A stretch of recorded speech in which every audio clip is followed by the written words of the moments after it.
বাবু বাবু কোথায় যাচ্ছি বাবু? বাবুর হাসিটা দেখো। যাবে এখনই। হ্যালো এভরিওয়ান, আমি আপনাদের কৃষ্ণা, আর আপনারা দেখছেন কৃষ্ণা দৈনন্দিন অ্যান্ড বিয়ন্ড। আপনারা যে যেখানে আছেন আশা করি সকলেই খুব ভালো আছেন। আজ আমরা যাচ্ছি দেবাঙ্গনার বাড়ি। এখন আমরা আছি গ্রাউন্ড ফ্লোরে, আর ওই দূরে সুমনাদি আর দীপশিখা আমাদের জন্য অপেক্ষা করছে। আমার পায়ে খুব ব্যথা হচ্ছে গো, একদম পা থেকে মাথা পর্যন্ত নেই। তোমাকে সবাই চিনে যাবে, চাপ নেই। 3 মানে এইদিকে। হ্যাঁ, আমি ডিসেম্বরে ছিলাম না তো, বাড়ি গেলাম না। এটা দেবাঙ্গনার ঘর।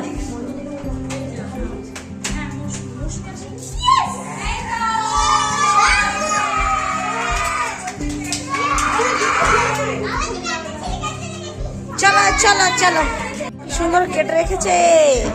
অনেকদিন খাইনি মশলা মুড়ি, এই জন্যই এই মশলা মুড়িটা করি। কিছু হেল্প লাগবে সব মাখো মাখো মাখাও মাখাও। এই তো এরা তো দুটো হাতে সবসময় বিজি। না, আমার এই হাতটা ব্যথা, তুলতে পারছি না। দিয়ে দিলাম কিন্তু সব হবে তো। পারে আর এখন তো আমি এডিট করারও টাইম পাচ্ছি না, ছাড়তেও পারছি না। ডিসেম্বরে দেবাঙ্গনার জন্মদিন ছিল, তখন সবাই এসেছিল, আর ওই সময় আমি বাড়ি গিয়েছিলাম বলে আমি আসিনি। আজ আমি প্রথম এলাম দেবাঙ্গনার বাড়িতে। দেবাঙ্গনা তার ঘরটাকে কিভাবে সাজিয়েছে সেটা আমি আজ প্রথম দেখব। চলুন আমার সাথে সাথে আপনারা একটু দেখে নিন। শুরুতেই বলে রাখি, যারা আজ আমার এই পুরো ব্লগটা ধৈর্য ধরে দেখবেন তাদেরকে অসংখ্য ধন্যবাদ।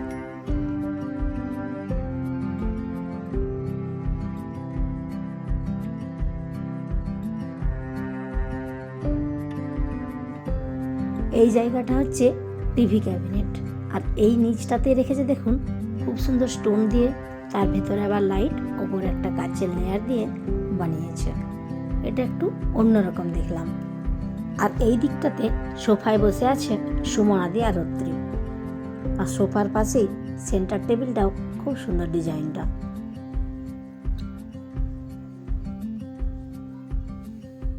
চলুন এবার আপনাদের একটু দেবাঙ্গনার ঠাকুর ঘরটা দেখিয়ে দিই। এই দেখুন, এই জায়গাটাও একটু অন্যরকম। দেখে তো প্রথমেই ভাবছি যে দেবাঙ্গনা খুব সাই বাবার ভক্ত। ঠাকুর ঘরটাতে ওর অনেকগুলোই সাই বাবার প্রতিমা রয়েছে, মূর্তি। আর এই দিকটাতে দেখুন সরস্বতী আছে, কালী আছে, আর এইখানে মা লক্ষ্মী। প্যাঁচাটা খুব সুন্দর।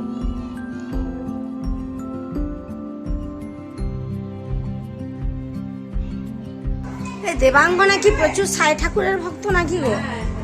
সাই বাবার ভক্ত। আমি আগে সেই ঘরে যখন থাকতাম যেতাম, এখন আর হয় না। এইখানে এটা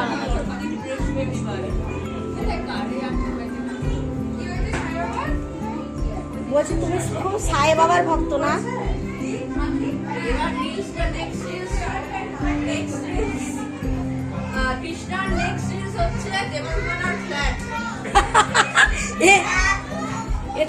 এটা যে কবে আসবে আমি জানি না।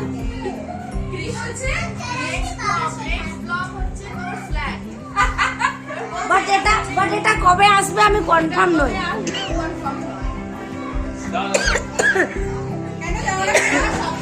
কারণ আমি এখন এডিটিং করার সময় পাচ্ছি না। সত্যি কথা বলতে খুব সুন্দরভাবে সাজিয়েছে। আর আমার সব থেকে বেশি নজর কেড়েছে এই দেখুন এই লেখাটা, তোমার আমার লাল নীল সংসার।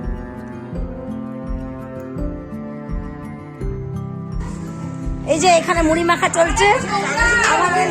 আমাদের দীপশিখা, আমাদের দীপশিখা ম্যাডাম মশলা মুড়ি মাখাচ্ছে আজকে। কলকাতার বাইক নিচ্ছি।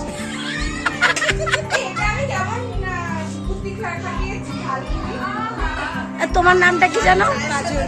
কাজরি। আচ্ছা, আর তোমার নামটা কি? মাঝে মাঝেই দেখে বলো। হ্যাঁ এইখানে হচ্ছে কি হচ্ছে, এটা কাঁচি করে দেবাঙ্গনা হচ্ছে কাটছে। ধনে পাতা কাটছি, আর কিছু কাটার ক্ষমতা এই আজকে আমরা এই যে দেবাঙ্গনার বাড়িতে এসেছি, আর এই হচ্ছে দাদা। আরো আছে, যাবো। এই হচ্ছে দেবাঙ্গনার কিচেন।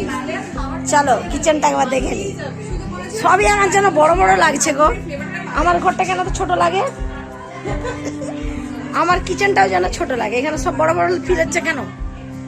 ওই জন্য তোমার হলটা একটু বড় লাগে। বড় লাগে, হ্যাঁ। বড় লাগে। কি বড়ই লাগছে, কি খোলামেলা লাগছে তোমার কিচেন একদম। আর বিশেষ করে তোমাদের এই ব্যালকনি গুলো, আমার তোমাদের ব্যালকনি গুলো বিশেষ করে দোলনা, লোভ লাগলে কি হবে, পাবে না কিন্তু, দেবো না। বিশেষ করে বলছি এই দোলনাটা বললে আমার বন্ধু তুমি আমাকে আমাকে গাছ লাগায় না আমার। আমরা এখন আছি 15 তলা উপরে, আর এই 15 তলা থেকে নিচের ভিউটা দেখতে কেমন লাগে একবার আপনাদের দেখিয়ে নিই।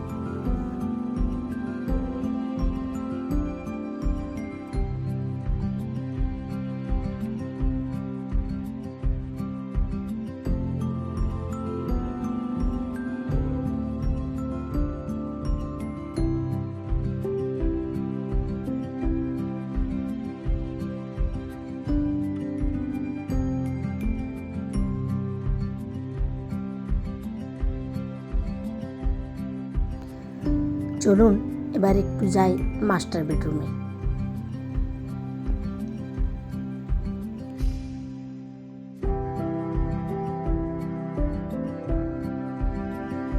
মাস্টার বেডরুমটাও দেবাঙ্গনা খুব পরিপাটি করে সাজিয়েছে নিজের মতো করে।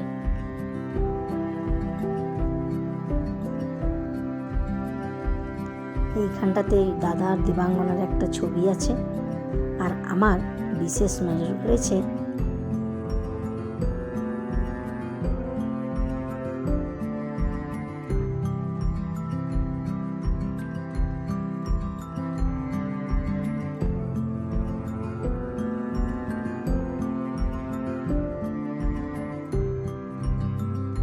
মাস্টার বেডরুমে ঢোকার মুখেই আমাদের এই জায়গাটাতে অনেকখানি ফাঁকা আছে, এই দেওয়ালটা। আর এই দেওয়ালটাতেই দেবাঙ্গনা তার পুরানো কিছু স্মৃতি সুন্দর করে ফ্রেমে বন্দি করে রেখেছে।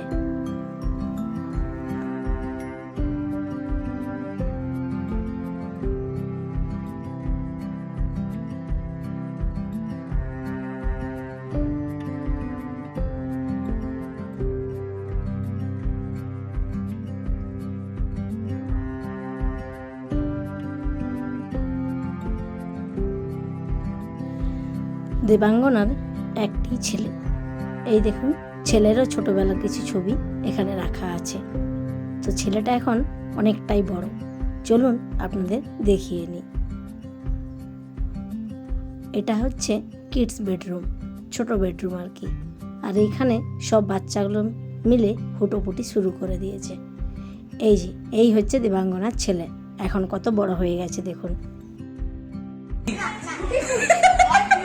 এও তাই আমার ছেলে একদম, মানে ওটা বাদে অন্য কিছু বলো ঠিক আছে। ও বাবা,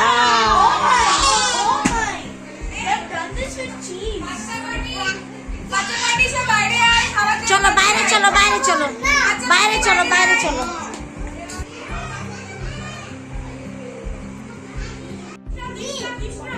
ও প্লেট দিনই ও নিয়ে নিয়েছে।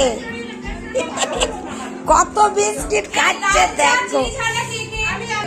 এই চামচ আছে, এই চামচ আছে, ঝালমুড়ির চামচ। ঝালমুড়ির চামচ কি দেবো?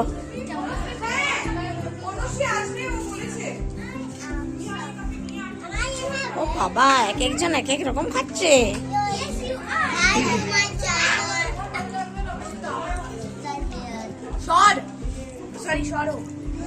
এই অদ্রিত কি হচ্ছে পাপা? তুমি কি ডিজাইন করছো? অদ্রিতকে ডিজাইন করছো পাপা?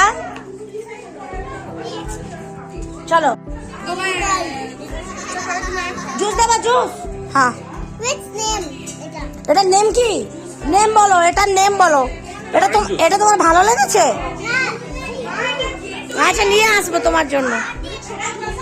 দেখি দেখি, সব কালারফুল জুস খাচ্ছে। অর্ক কি কি কালার খাচ্ছে? Blue colour.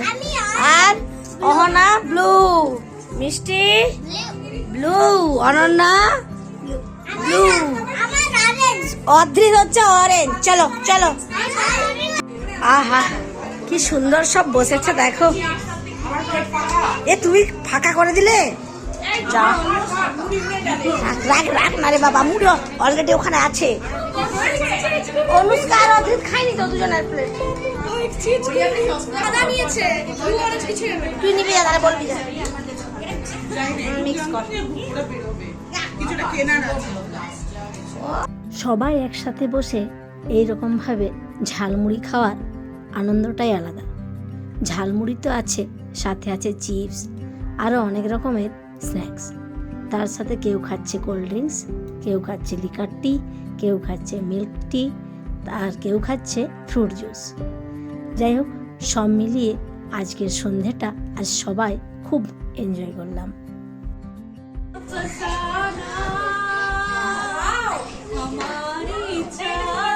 দারুণ লাগছে না?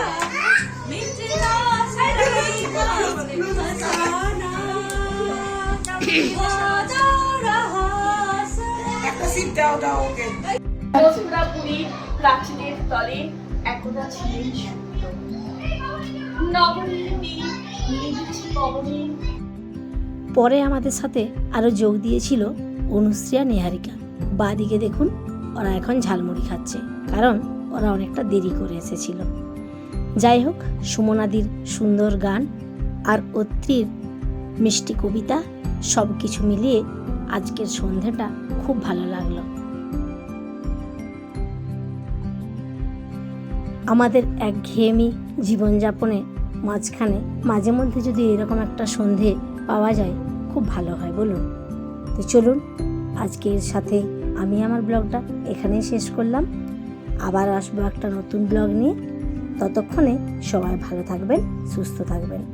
আর আজকে আমার এই ব্লগটা কেমন লাগলো একটু কমেন্ট করে জানাবেন। যদি ভালো লেগে থাকে একটা লাইক করে দেবেন। আর এর সাথে দেবাঙ্গনাকে জানাই অনেক ভালোবাসা আর ধন্যবাদ, কারণ আমরাকে একটা এরকম সুন্দর সন্ধে উপহার দেওয়ার জন্য। আজ তাহলে আসি, দেখা হচ্ছে পরের ব্লগে। সন্ন্যাসী কহে করুণ বচনে গান পেয়ে আর পাচ্ছি না কোথায়। No problem, দারুণ দারুণ। অনেকটা ছিল তার